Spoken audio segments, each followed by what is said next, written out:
کی اس نشست میں سورۃ الفاتحہ پہ کچھ گفتگو آپ کے گوش گزار کرنے کی کوشش کروں گا۔ آپ کی توجہ چند لمحوں کے لیے چاہوں گا، اللہ تعالیٰ میری زبان پر کلمۃ الحق جاری فرمائے۔ سورۃ الفاتحہ وہ بابرکت سورت ہے جو کہ مکہ المکرمہ میں حضور کے سینہ اطہر پہ نازل ہوئی۔ 7 آیات پر مشتمل یہ سورت اپنے دامن میں بہت سا نور رکھتی ہے، بلکہ قرآن مجید کی یہ واحد سورت ہے جو ایک بار نہیں 2 بار نازل ہوئی ہے، اس لیے اس کو سبع مثانی بھی کہتے ہیں کہ 7 آیتیں جو 2 بار نازل ہوئیں۔ حضرت ابو سعید بن معلہ رضی اللہ تعالی عنہ جلیل القدر صحابی ہیں، نماز پڑھ رہے تھے تو حضور نے انہیں آواز دی۔ چونکہ وہ نماز میں مشغول تھے تو تھوڑی دیر کے بعد پہنچے۔ حضرت امام بخاری نے اپنی سند کے ساتھ اس روایت کو لکھا ہے۔ تھوڑی دیر کے بعد پہنچے تو آقا کریم نے فرمایا کہ میں نے تمہیں آواز دی اور تم نے آتے ہوئے دیر کیوں لگا دی؟ تو حضرت ابو سعید بن معلہ عرض کرنے لگے، حضور میں نماز پڑھ رہا تھا۔ تو آقا کریم علیہ السلام نے ارشاد فرمایا کہ تو نے اللہ کا کلام نہیں سنا؟ یا ایھا الذین آمنوا استجیبوا للہ وللرسول اذا دعاکم، اے ایمان والو جب تمہیں اللہ اور اس کا رسول پکارے تو ان کی پکار پہ لبیک کہا کرو۔ یہ سورہ انفال کی آیت نمبر 24 ہے، اور حکم ہے اہل ایمان کو کہ جب حضور آواز دیں تو تم نماز بھی پڑھ رہے ہو، نماز چھوڑ کے نبی کی پکار پہ لبیک کہتے ہوئے حاضر ہو جایا کرو۔ اور پھر صحابہ اس واقعہ کے بعد حاضر ہوتے تھے اور آقا کریم جو کام کہتے وہ کام کرتے، اور واپس آتے تو جہاں سے نماز چھوڑی ہوتی وہیں سے نماز شروع کرتے۔ اوروں سے مخاطبہ کریں تو نماز ٹوٹ جاتی ہے، لیکن حضور علیہ السلام سے نہ کلام کرنے سے نماز ٹوٹتی ہے، نہ حضور کی خدمت میں حاضری سے نماز ٹوٹتی ہے۔ آقا کریم علیہ السلام کی خدمت میں نماز کے اندر ہی تو کہا جاتا ہے السلام علیکہ ایھا النبی۔ تو حضرت نبی رحمت صلی اللہ علیہ وآلہ وسلم نے فرمایا، اے ابو سعید بن معلہ میں تمہیں مسجد کے نکلنے سے قبل ایک ایسی سورت بتاؤں گا جو 2 مرتبہ نازل ہوئی ہے اور جو سبع مثانی ہے۔ تو حضرت سعید بن معلہ کہتے ہیں کہ حضور نے میرا ہاتھ پکڑ لیا۔ جب ہم مسجد سے باہر نکلنے لگے تو میں نے حضور سے عرض کی، حضور آپ نے وعدہ کیا تھا کہ میں مسجد سے باہر نکلنے سے قبل آپ کو وہ سورت بتاؤں گا جس سے افضل سورت قرآن کے دامن میں کوئی اور نہیں ہے۔ تو حضور علیہ الصلوۃ نے ارشاد فرمایا، الحمدللہ رب العالمین۔ یہ سورت سبع مثانی ہے اور اس سورت سے افضل قرآن مجید کے اندر کوئی سورت نہیں ہے۔ اور حضرت ابی بن کعب رضی اللہ تعالی عنہ سے بھی اسی طرح کی ایک روایت مروی ہے جس کو امام ترمذی نے اپنی سند کے ساتھ روایت کیا ہے کہ حضور علیہ السلام نے ان کو آواز دی تو وہ بھی دیر سے پہنچے، تو حضور نے ان کو بھی یہ کہا کہ تم نے اللہ تعالیٰ کا کلام نہیں سنا؟ جب اللہ اور اس کا رسول پکارے تو پکار پہ لبیک کہا کرو۔ اور پھر حضور نے ان کو فرمایا کہ میں تمہیں ایک ایسی سورت بتاتا ہوں کہ جس جیسی سورت نہ تورات میں ہے، نہ زبور میں ہے، نہ انجیل میں ہے، اور نہ اس جیسی کوئی دوسری سورت قرآن میں بھی ہے۔ تو پھر حضور نے سورۃ الفاتحہ کا بتایا۔ یہ وہ سورت ہے جو ہر روز ہر نمازی ہر نماز کی ہر رکعت میں وقالتاً یا اصالتاً تلاوت کرتا ہے۔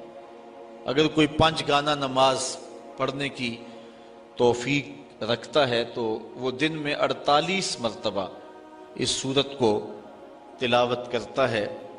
تو یہ وہ بابرکت سورت، یہ ہمیں کیا پیغام دیتی ہے؟ آج کی نشست میں ہم نے اس پہ مختصر گفتگو آپ کے گوش گزار کرنی ہے۔ قرآن مجید کے اندر کل 114 صورتیں ہیں۔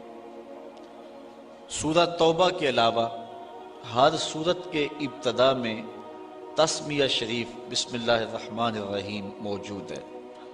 جو احناف کے نزدیک دو صورتوں کے فاصلے کے لیے لایا گیا ہے، جبکہ سورہ نمل میں بسم اللہ الرحمن الرحیم یہ جزو قرآن ہے۔ باقی مقامات پر صورتوں کے مابین فاصلے کے لیے اور فرق کرنے کے لیے تسمیہ کو لکھا جاتا ہے اور حصول برکت کے لیے۔ اور دوسرا حضور علیہ السلام کا فرمان بھی ہے کہ ہر کام کرنے سے قبل بسم اللہ شریف کی تلاوت کا جو حکم دیا حضور نے، تو اس کی تکمیل کے لیے ہر صورت سے قبل بسم اللہ شریف کی تلاوت کی جاتی ہے۔ اسی لیے احناف نماز کے اندر تسمیہ کو سرن پڑھتے ہیں، جہرن نہیں پڑھتے، اس لیے کہ یہ جزو صورت نہیں ہے۔ یہ اللہ کے بابرکت نام سے سورت کا آغاز ہو رہا ہے اور اس کی حمد بولنے کے حکم نامے سے اس سورت کے مضامین شروع ہو رہے ہیں۔ الحمدللہ رب العالمین، تمام خوبیاں اللہ کے لیے جو تمام جہانوں کا پالنے والا ہے۔ حمد کسی کے اختیاری حسن پر جو تعریف کی جاتی ہے اسے عربی میں حمد کہتے ہیں۔ کسی کے غیر اختیاری حسن اور جمال پر جو تعریف کی جائے اسے مدح کہتے ہیں، اور کسی کے اختیاری حسن پہ جو تعریف کی جائے اسے عربی میں حمد کہا جاتا ہے۔ شکر اور حمد ان میں عموم خصوص کی نسبت پائی جاتی ہے کہ ہر شکر حمد ہے لیکن ہر حمد شکر نہیں ہے۔ کسی کی نعمت کے بدلے میں جو تعریف کی جائے، خوبیاں بیان کی جائیں، وہ شکر کہلاتی ہے، اور بغیر کسی کی نعمت کے شکریہ کے طور پہ ویسے ہی قدر شناسی کے طور پہ جو تعریف کی جائے اس کو عربی میں حمد کہتے ہیں۔ تو یہاں حمد کا حقدار کون ہے، حمد کس کے لیے ہو، تو یہاں یہی بیان فرمایا گیا، اور قرآن مجید کے اندر متعدد مقامات پر الحمدللہ کے لفظ موجود ہیں، اور جب یہ لفظ بندے کی زبان سے نکلتے ہیں تو حضور علیہ السلام نے فرمایا قیامت کے دن یہ میزان کے پلڑے کو جھکا کے دیں گے، اتنا وزن ہوگا اور ان کا جو ہے وہ اتنا تول ہوگا۔ الحمدللہ، تمام خوبیاں اللہ کے لیے۔ لفظ اللہ ذات باری تعالیٰ کا اسم ذاتی ہے۔ اس پر علماء نے بہت لمبی گفتگو کی ہے کہ یہ لفظ مفرد ہے یا مرکب ہے۔ بعض نے کہا مفرد ہے، بعض نے کہا مرکب ہے۔ جنہوں نے کہا مفرد ہے انہوں نے یہ دلیل دی کہ جب بھی یا اللہ کہتے ہیں تو یا اور اسم جلالت کے درمیان ایہا کو نہیں لایا جاتا۔ اگر یہ مرکب ہوتا تو ایہا کو ضرور لایا جاتا۔ یہ عربی میں قاعدہ ہے کہ وہ لفظ جو مرکب ہو، معرف باللام ہو، جب اس سے قبل حرف ندا لایا جائے تو مذکر سے قبل ایہا اور مؤنث سے قبل ایتھا لاتے ہیں۔